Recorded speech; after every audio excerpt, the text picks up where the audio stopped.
Có phải anh em đổ càng nhiều tiền vào cái máy thì nó càng bền không? Cùng tìm hiểu.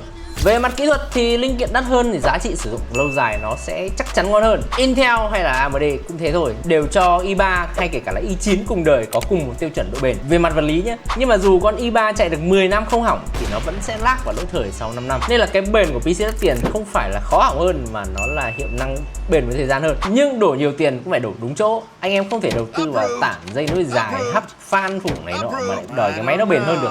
Ví dụ là một con mã bên rẻ tiền của G không thể nào mà bền bằng một con TUF Plus của Asus hay là Tomahawk của MSI được. Và quan trọng nhất là các bạn hãy vệ sinh máy từ 3 đến 6 tháng một lần nếu anh em muốn PC của mình thật sự bền hơn nhé. Ngoài ra thì ông nào mua máy bên tôi cũng được vệ sinh miễn phí đấy.